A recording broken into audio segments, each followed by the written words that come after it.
Rahm Emanuel was President Obama's first chief of staff, years after serving President Bill Clinton. Emanuel reflects on the Obama Center, just about ready to open. And Emanuel just rode his bike across New Hampshire.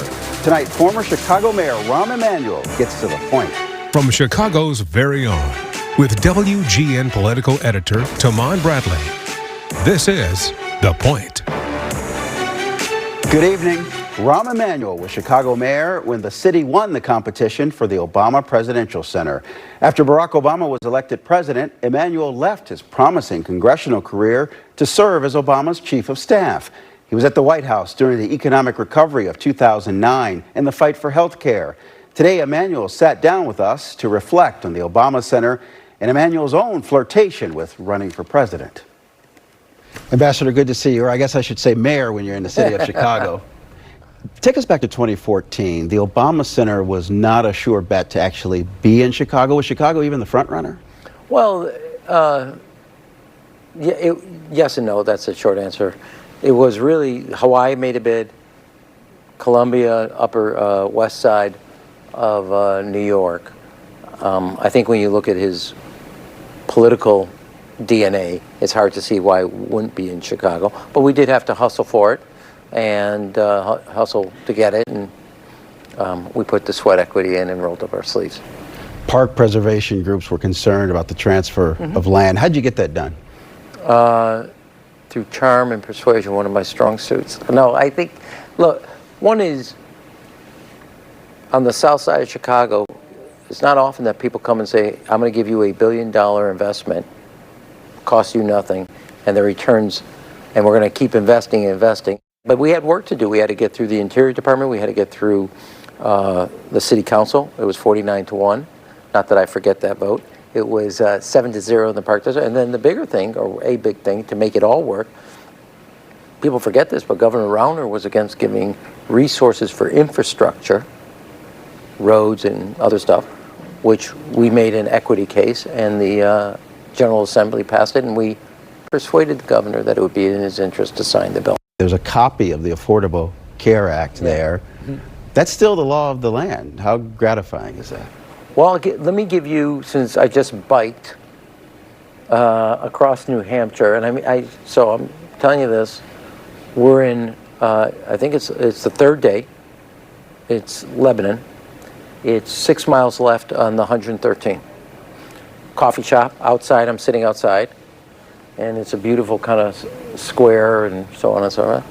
I'm sitting next to a guy, and we're just talking. And I thought it was what was his wife to be. They're having their marriage in a year, living together. He's a plumber, individual. She sells real estate. Both individually, because they're not married, are on the ACA, Affordable Care Act. Their premium just talked up. He says if it wasn't this, we wouldn't have health care. And there was a lonely, dark 14 months to get that bill from introduction to signature. It was not a linear line. There was a lot of valleys, and I mean valleys. And you meet somebody, and he says, I just hired another guy. I'm now a 2-person plumbing operation. And he says, without the ACA, neither one of us would have health care. And I didn't ask about pre-existing. It's not my place to ask people I'm sharing coffee or a bench with about do they have pre-existing condition or, you know. But it was what allowed him to start now, not only him health care, but start a business where he can recruit somebody because there's a health care option. So why were you biking in New Hampshire? So I'd have something to talk about on this show. Let me ask you this. What did President Obama tell you about running for president? Oh, first of all, I've done 5 national races. 2 for Clinton, 2 for Obama, 1 for Nancy Pelosi. What I know is you got to know or think that, and I think what the issues are, is that the world that you and I inherited from our parents is slipping away. It's broken, the foundations of getting and affording a home, getting and affording health care, not being put into the bankruptcy, just trying to get your kids a college education. And Families today have to take money out of their savings that they know is for retirement, but the paycheck doesn't get until the 31st of the month. Do you think you have not what it takes to win, but what it takes to answer what ails America? And the irony is, for me, and I've put a major emphasis on education, because you can't talk about equity, you can't talk about economic opportunity, you can't talk about you and I sitting here if it wasn't through the classroom. And somehow the country that I knew that built on the idea that failure is not an option has become complacent about 50% of our kids not reading at grade level. And I think I have, if I decide to do this, an answer to what I think ails America. But in the end of the day, you got to check your gut, and you got to make sure it's aligned with your head and your heart. And these are going to be draining, but the payoff is because you think you can do something that maybe others don't, and you bring something to that level. And you're out with these forward-looking proposals. But you are looking back a little bit. I pulled some of your recent quotes. You've had tough words for your party recently, referring to the postmortem that the Democratic Party did and the Bidens. You said it's worse than feckless. Referring to the White House, you said the staff owed an honest come to Jesus with both the president and First Lady. You were in Japan. You had to have had concerns about what you were seeing. I guess I'll just ask you this way. What do you want to say about 2024 since everybody's still talking about it? One of the things that I say to that I complimented President Obama and President Clinton, and I endured that culture in my mayor's office. I can't tell you how many times a day, to their irritation, I would walk in and tell them, no, this is wrong. This is why, if you do this, this is a consequence. If you want to do this, here's what you have to think about. Days they did not want to hear it. I made sure that I had staff and cabinet that would do the same to me. Not what's happening here. Now, what I do know... Did you want to tell Joe Biden don't run for re-election? Let me just finish the first answer, or the answer to the first question. I know that the Oval Office is incredibly seductive. Incredibly seductive. Everybody's walked in. The White House is incredibly insular. But you owed it to the president and the first lady to tell them the truth, not to sugarcoat it. I can go through passing health care. I can go through passing the balanced budget. I can go walk you through the assault weapon ban, the kids' health care, so 10 million children got health insurance. I can tell you very tough times and tough conversations about the choices. Understand the consequence. The one thing I will tell you about being a mayor of a big city like Chicago and in the Oval Office, the only two decisions that get in there are bad and worse.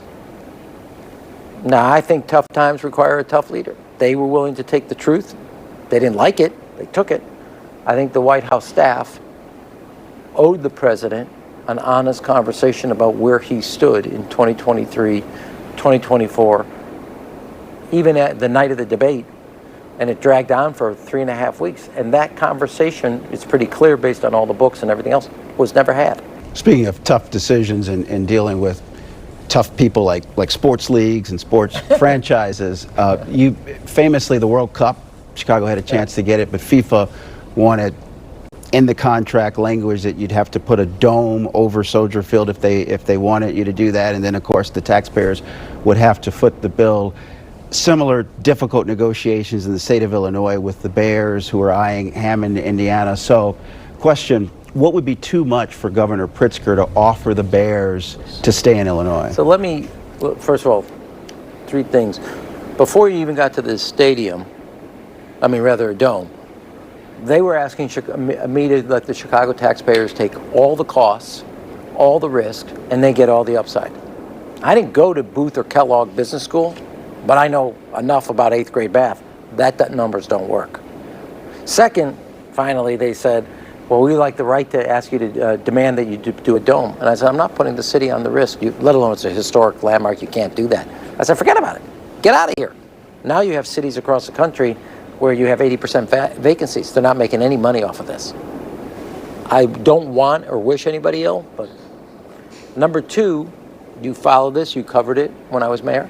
We didn't give any taxpayer support to Wrigley. In fact, didn't talk to them for 10 months until they understood I was not breaking. When it came to bringing the Blackhawks and Bulls training facilities in the city, gave them no taxpayer support. In fact, I eliminated the property tax break. So I've been clear. Now, every team is different. Every situation is different. The Bear, you know, so I'm looking at it, I'm following it, etc.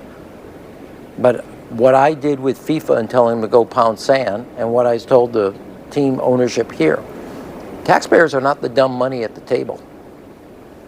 I will not do it. And as an advisor to a president of the United States, what would your advice be to this governor? Because it sounds like he tried to call the Bears bluff, and they showed their cards. They're willing to do Hammond. Yeah, I think they're willing. I don't think they want to. Our thanks to Rahm Emanuel. We'll bring you more of our conversation later this week. For now, back in 60 seconds.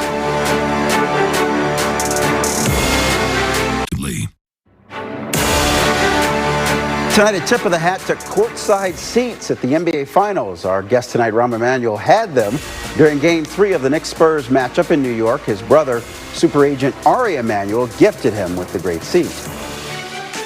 One is I'm a Bulls fan, and two, thank God for Ari, my brother. We shared a room together for 17 years, shared a bunk bed for 17 years ago. It finally paid a dividend, and I'm good with that. Game 4 is just about ready to tip off, and that is the point. I'm Tahman Bradley. We're back with more news tonight at 9 o'clock. Don't forget about the forecasters next on WGN+. Good night.